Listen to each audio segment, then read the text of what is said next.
I know, 2 chapters is not enough experience for me to start advising you. Shut up! If you haven't drawn chapter 1, my 2 chapters are more than enough for 2 reasons. I know how hard chapter 1 is, and chapter 2 made me see how easy chapter 1 was. And a bonus reason, I don't have so much experience that I'll be talking about things that are either too general because of how refined they are, or just too high and away from where you actually are. I'm with you. I'm on your level. Those pros don't even remember being as dumb as you, much less how they stopped. I'm as dumb as you, but I've drawn 2 chapters. We can grow together, bruh. Just like and subscribe.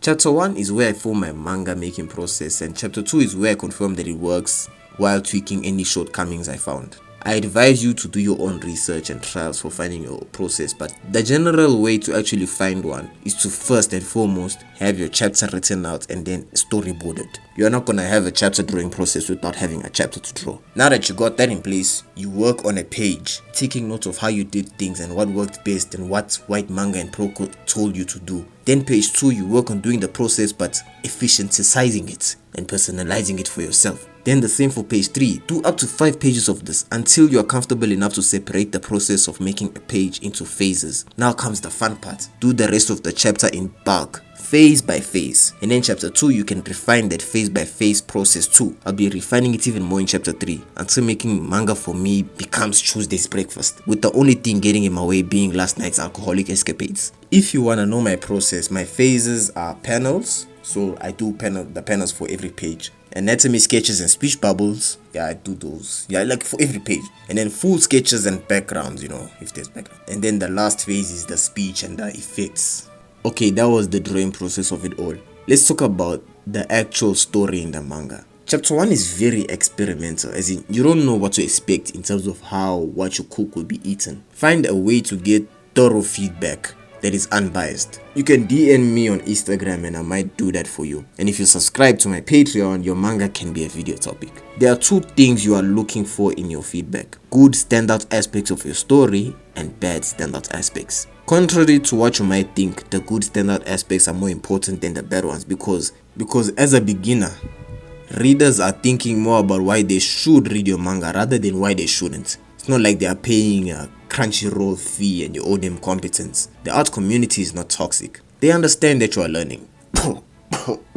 So the bad standout aspects. If it's related to your drawing and layout stuff, this is for your process refinement. However, if it's related to your story, it really matters if it's a plot hole or a contradiction within the chapter that isn't there by choice. If you're making mistakes like this on your first chapter and you don't want to re-upload, you have your work cut out for you. But have it written that your chapter 2 or later chapter settles it in such a way that the contradiction is part of the story. If it's art related or art consistency related, add that aspect to part of your learning schedule for your drawing skills. And that is all you can really get from the bad standout aspects.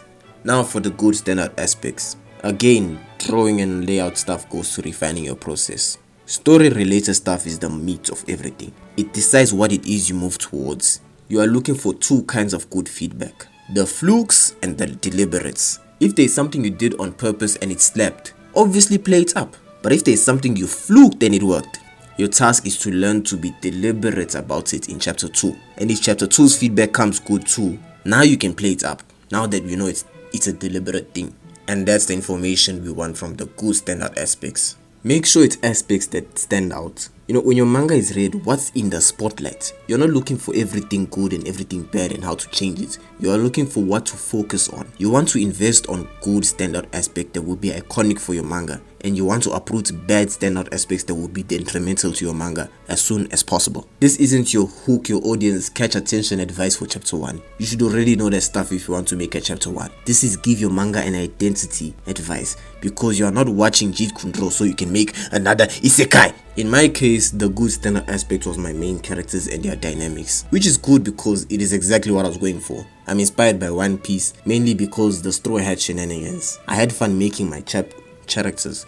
I had fun making my characters interact, and I was happy to see that readers had fun reading him too. I did have a comment about my work pacing, but I don't call it a bad standout aspect because this comment wasn't like the comments about the characters in terms of volume. What makes it a standout aspect is that many unrelated people would take note of it, and if only one person took note of my bad pacing, it's a bad aspect, but it's not a standout aspect. If it's a lot of people saying the same thing, that's when you should focus on it. That's when it's a standout aspect. Those are things you're looking for. Now, the biggest difference between making chapter 1 and making chapter 2 wasn't the productivity and speed due to having my process in place for chapter 2 while just experimenting chapter 1. The biggest difference came in writing the chapter. Chapter 1 was very free and open in terms of writing, while chapter 2 was a challenge, and so is chapter 3. The difference is that chapter 1 has nothing before it.